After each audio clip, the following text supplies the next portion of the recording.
Let's talk about generating and earn income with Bill Woolsey.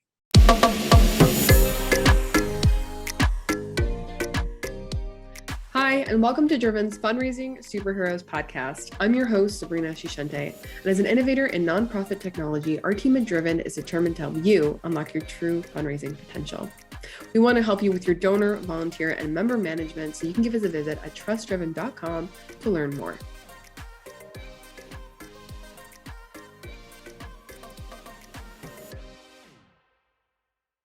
Fundraising is a big part of your nonprofit's day-to-day. I mean, it's what makes you a not-for-profit.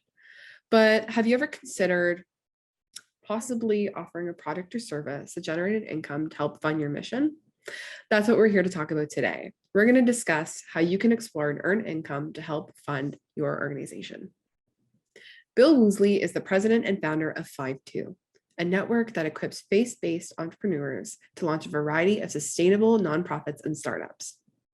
Over the past decade, Bill and his team have been able to help produce new and renewed homeless shelters, mobile medical care clinics, and recovery ministries that are bettering communities across the country. Bill joins us today to discuss how your nonprofit can approach and earn income in line with your mission and how to do it sustainably. So thank you so much, Bill, for joining the show. Hey, you're very welcome. Thank you for having me, Sabrina. So can you just explain to our listeners, maybe those who aren't familiar, what exactly it means to have an earned income and why is it important to organizations? Earned income is critical, especially we work a lot in FiveTwo, the network I lead, we work a lot with nonprofits. Most nonprofits typically think of income only from a donative side, donative or grants, so individuals, organizations type things. Earned income, when it's done well, it marries up your cause with product or services that actually reinforce your cause. And so, for instance, if you're Goodwill is a great example. Goodwill, they have thrift stores that employ the people they're trying to help get out of poverty, out of recidivism, out of prison, out of going back into prison. So they're employing these people in those stores. They're actually making money in those stores because then the items in the stores are donated by wealthier people and often bought by wealthier people. And so it's this wonderful reusing of commodity, but it feeds into their end game. So therefore, you've got two income streams, a donative and an earned, that are both contributing to the outcome you're trying to produce as a nonprofit. And therefore, it does take a special, or it does take another skill set, obviously, to do that. So you're going to have a development skill set. You're going to have a business-minded skill set that they're going to have to come together. But when you have that, then it also mitigates, downturns in economy and things like that. So it's really a cool way to think of how you're trying to bring about the change you're trying to bring about in a way that is a hand up to that individual who is your core client, rather than a handout to that individual. So it works on a whole number of levels. Yeah. And I'm curious, in your experience, how has it impacted the sustainability of a nonprofit? Do you find that it has some benefit, especially when paired with like the traditional donation models? It's very impactful, especially if your listeners are in a U.S. base or in a Western based where it's a consumer driven society. In a consumer driven society, the individual is making the decision. They're looking for product, it's able to buy, or fee for service, whatever your particular earned income stream is based on. And therefore, their sustainability is not just dependent on the donation, but it's also supplemented either one or the other. Your earned income could become very strong. And so then your donor base is a different caliber. In our network in FiveTwo, we've always been historically, and in the ministries that I've led, have always been roughly 60-40, maybe 70-30 donative to earned. Sometimes, sometimes it flips and it could be 50-50. So it just helps you show impact and extend your reach into a whole different group of people. Yeah, it really allows you to get, I guess, a little bit creative almost because Yep. you're able to control exactly how you're making that money. But it could also be really nerve-wracking, especially for nonprofits who are new to the business phase. It definitely can be very nerve-wracking. I wouldn't suggest you just change your whole business model overnight, right? Mhm. But and I think the goal there is to make sure that whatever your earned income stream is, it needs to align with your cause. It needs to align with what life change, what community change, society change you're trying to bring about. And so the individual, and especially the donor, because the donor may initially push back on it. They're like, well, now you're earning money. Why should I still give to you? Okay. So you need to just pay attention to your messaging to that donor base. But the closer it's aligned, then the better. So for instance, in our network, we provide training. We provide soup to nuts, build, fund, and launch training to go from idea to launch into a venture that helps people. All right, that's what our training does. It's all online. It's all there, and it's priced very inexpensively because we're trying to get as many Christians in the game and starting new nonprofits around the world.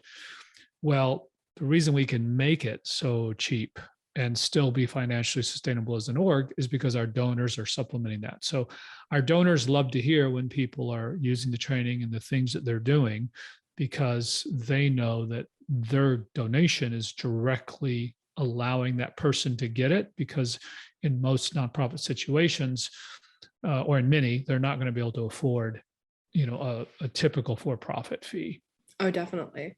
And I'm really curious to get your thoughts, as this is a subject that has been brought up on the podcast really organically a couple of times. Do you think that nonprofits should begin approaching their organizations like a business, like almost adopting that business mindset? Do you feel like there's any benefit to that? Well, there's huge benefit. Again, you're not jettisoning your cause, your values. It's very, very important.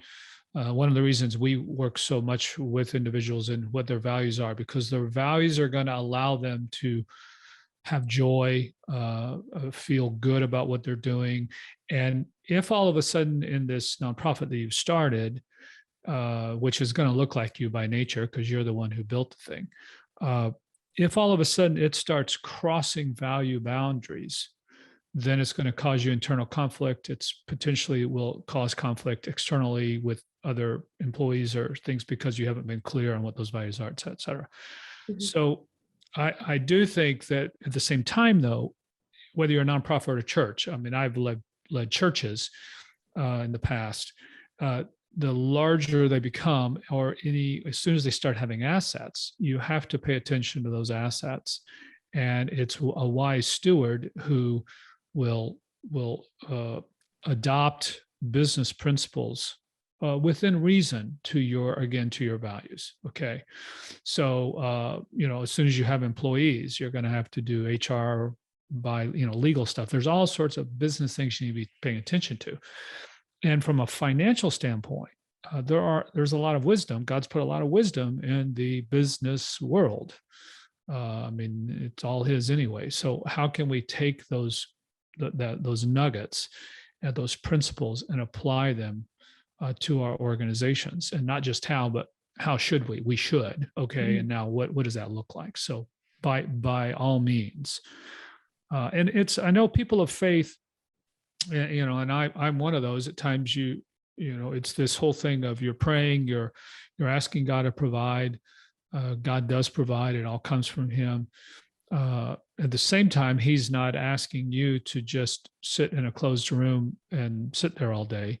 He's asking you to do and to work, and He's given you gifts to work with. So how you manage and use those, that's as important as your prayer life and your devotional life and your depending on God. So what are those things that organizations should be considering before they even think about approaching an earned income model, you really talked about using those resources. Is there anything that nonprofits should discuss, think about? Is there things that they need to check before they even approach this kind of work? Oh, by all means, that's a great question. So, because sometimes we work with a lot of entrepreneurs and they're like, oh, good idea, let's go do that. Well, hold on a second, by all means, what I would suggest, we have a free little mini course, and you can go to startnewtraining.com/mini-course, mini course. And that begins you to kind of jumpstart this process. Now, when you get there, you're going to see it's how to create movement on your calling. But that calling is what you as the leader and you as the org need to discuss. Okay. So it's why are we doing the things we're doing? And maybe you've never really had that clarification of that. Because what we're trying to do, we're trying to clarify your calling, to equip your calling, and then ultimately to activate it. And what I'm talking about in earned income is an activate phase issue. Okay. So before you ever get to the activate side of things, let's talk about this calling. So again, as an organization, why are we existing? What are we trying to accomplish? And there's in our training, we use a business model canvas approach, and a business model canvas is 9 quadrants. It asks very critical questions, and that's a wonderful exercise for you to go through with maybe your executive team or whoever, maybe your board or whomever, and just say, okay, let's go through these questions and let's see if we're clear there. If we're not clear there, before we just say let's go, sell something, let's make sure we do that. One of those questions is, what are the resources needed to accomplish what we're trying to accomplish? And when we work with existing orgs, that question is also, what resources do we already have? Sometimes we'll work with groups that will come to us and they're resource rich. They've got an empty building, they've got a gym, or they've got staff, and now their business changed and they're trying to figure out how to employ, how to leverage what they have. Or maybe they have connections, or they have goodwill in the community, whatever it may be. That's a very critical question, because oftentimes your earned income is going to have a pretty strong connection to that resource area of what you have already. Yeah, you have to kind of do a resource check before you jump in. Yep.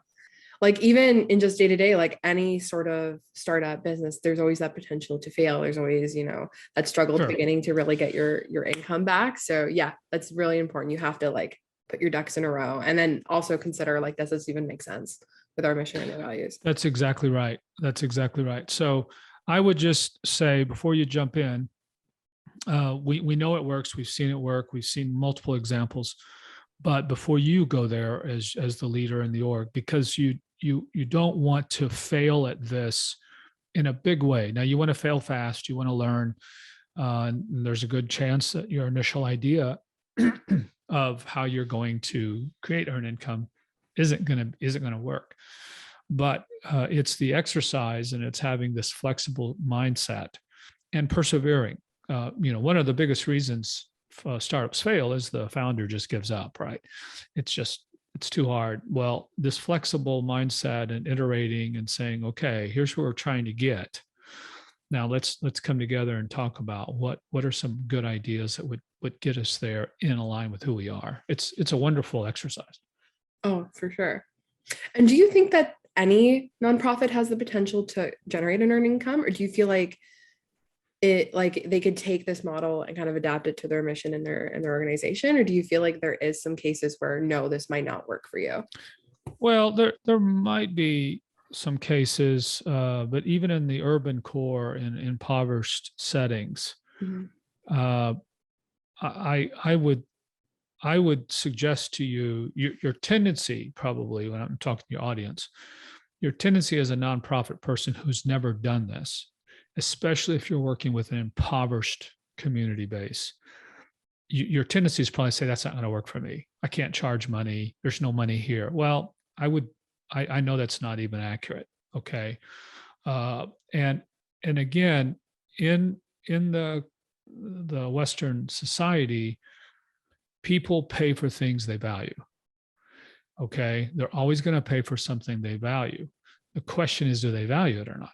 Is it worth to them what you're charging them?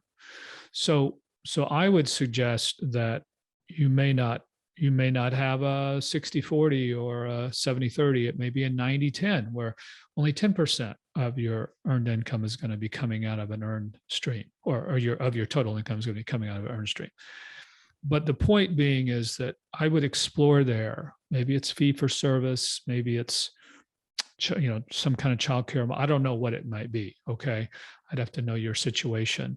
The goal would be to really not say they won't do it, not say they can't do it, but rather let's look at some things, thinking about that end user in mind, that we believe and we could test to see that they would pay. So I would strongly encourage you, your listeners, to not assume prematurely that there's no money there, that your clients aren't going to pay at all, can't pay. And usually what I hear is, oh, they can't pay. Well, unless they're just totally being cared for by somebody else, they're paying for things.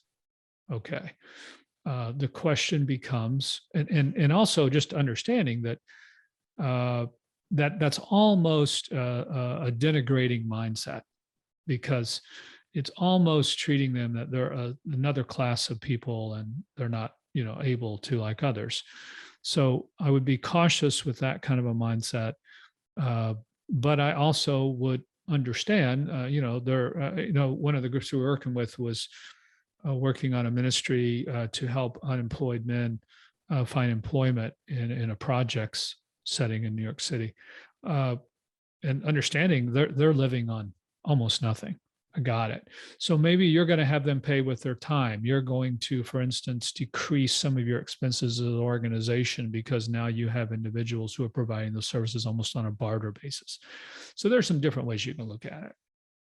Interesting. Yeah. So it doesn't just have to be like money in exchange for good and service. It could be like time in exchange for good and service. It could be time. Again, it'll take you some management, and you're going to have to manage those. You're going to have issues, but you're always going to have issues. So you're kind of picking your battle of which ones that you feel are, again, most closely aligned with your calling. And going back to that whole idea of risk and potential anxiety when it comes to nonprofits exploring this for the first time, how much should organizations be investing into an earned income venture in terms of time, in terms of resources? Like we said, it can be nerve-wracking. So how can they help minimize those risks when they're getting started out? Well, I would say, first of all, if this is the direction you're going to go, make sure your board's on board with it. Okay. Explain to them. This is why it might actually be very healthy for your board to go through this process, just so they understand what's happening. Usually when we see, there's two reasons an org would do this. Either they're failing or they're struggling financially and they're trying to find new, avenues, or they light on the idea and it so resonates with them and they understand it's like a whole nother level. Okay. But regardless, I would get your board involved with it, and in using your board as a decider of your risk level. Okay, so maybe you have, maybe you can look out, because technically, when we work with orgs and individuals in these situations, we don't want you to spend money prematurely, because you only spend $1 once. So before you spend $1, we want to make sure you can spend it well. So there are testing ways you can do. Okay. So this is why, again, we have a whole process. You don't just go out and, we're going to sell that building and start doing it. You've done some studying on it. You've looked at your client base. You looked at your donor base. And then I would just say, based upon that and your resources, our first recommendation would be how to leverage existing resources. Okay, so maybe you're sitting on dollars that you typically are going to use some other way, and you could say, what, this year we're going to redirect them, and we're going to redirect them into establishing an earned income stream. So it's not really going to hurt our bottom line in year one, because we were going to do something else with those dollars. So It's probably, unless you're just getting out of the gate, it's probably a little bit of a longer look, unless again you're just sitting in a situation. We worked with a co-vocational couple that are launching a Spanish speaking church outside of Austin. This couple owns uh, a bath and kitchen remodeling company. They're from Colombia. Lovely couple. They want to keep the business, but by nature of who they are, they've attracted a lot of entrepreneurs. So all of a sudden they kind of realize, you know what, we could do like training of entrepreneurs and as an income stream for the church. Okay. But at the same time, so they're not really risking much there.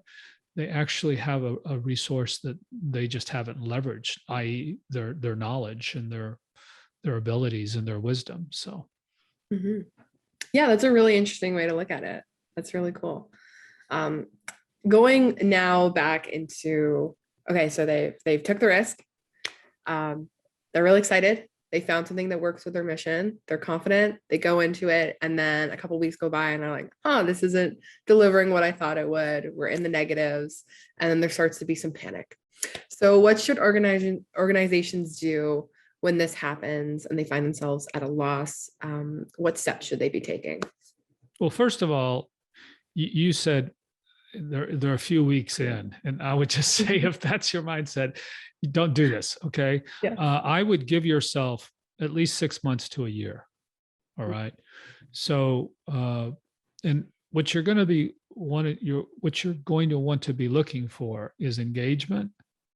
And obviously you're going to have some kind of operations knowledge in whatever it is you're setting up. Okay. But this is, again, if you're truly going to do this, it's not going to happen overnight. And I would really be looking to what kind of engagement we're having. So let's say, for instance, you're going to be doing something online. That's going to be some kind of a service capacity. Unless you're a well-known entity already and you can just roll this baby out, boom, you got instant following. You're going to have to build a following before you build a consumer base. So start looking at some of those metrics to say, okay, are we having engagement? Are we talking? What content are we creating to show that this is going to work for people, whatever it may be? If some of your more traditional models that we see are like partnering with coffee growers, in a sustainable way, right? So when I buy this coffee, I'm actually contributing to the well-being of some individual way down the pipe. We also see, products that are made by impoverished people, people that are in poverty situations, and therefore you've got to find those people, right? So there are different things you'll have to do to build that out well. Again, if you risked a lot of money in this, I would want to know what's your return you're looking at and how quickly. If you're saying, well, we're putting up 100,000, we got to have it back in 6 months, I'm like, I don't know about that. Okay. So, but if you're saying, hey, we're gonna put up 25,000 this year, and we're gonna see how it goes in 2022, and here are some things we want to see if we can get traction with it, or maybe 100,000 in 2022 if you have it. Okay, now you've taken a longer view, and now let's really dig in and see what you're looking at. Because what you don't want to have happen is that alarm bells start going off prematurely because you didn't really think through what it is, the time frame of what's going to happen. I feel like taking a pause is really important in those situations too. And trying to figure out where you can learn. Yeah, because it is really nerve-wracking. It can be hard, especially if it's new. It is. And I think as the leader, whether you're CEO or executive director or whatever your title is, at the end of the day, you've got to be convinced this is the direction you need to go. And unless, there are no such things of these overnight successes. Every overnight success when you really dig in, it was 5 or 10 years in the making, and then all of a sudden they came on the horizon. So you're not going to have that. So let's talk instead about what time frame you and your board are comfortable with. and what dollars you have to get there. Now, you may be in a situation that you're like, I've got to push this thing and I need to have some return, and I'm going to be putting money that technically I could put elsewhere. Then I think it's a discussion of, so if you put it elsewhere, how's that going to contribute to your cause? How's that going to generate? So I would just say it is a longer play, slightly longer play, but it's also broadening your base, which is very healthy. So it's a strategic move more than a tactical move. That's probably a good way of putting it. Exactly. Well, thank you, Bill. Before we go today, can you let our audience know how they can get in touch with you, where they can learn more about your work? Sure. Sabrina, first of all, you can go to our main site, which is FiveTwo.com, FiveTwo.com. There you'll find where if you've got questions like this, you can click on the strategy session and somebody will get in touch with you, and we'll give you 15, 20 minutes and just kind of talk through what you're thinking about, and we can help you think through what level of coaching or resources you might need. But you can also, as I mentioned earlier, you can go to our training site, which is startnewtraining.com. And that's where our training platform sits. You can go to startnewtraining.com/mini course, MINI-COURSE, and you can get a free 4 video course to kind of help you start seeing some of this stuff and start thinking it through. End of the day, you can grab me on Facebook, Bill Woolsey. You can get me on Twitter, grab me on LinkedIn, send me an email, and would love to dialogue with you. Well, thank you again, Bill, for your time and for joining us on the show. For those listening, I have provided those links that Bill mentioned in the description box in case you'd like to get in contact with them. You can find everything he mentioned there. And if you'd like to stay up to date with all the content we have going on at Driven, you can give us a visit at trustdriven.com. There you can also join our newsletter so you never miss a blog post or a podcast. We'd love to have you be a part of the Driven family. Thank you so much for listening, and we'll see you next time on the Fundraising Superheroes podcast.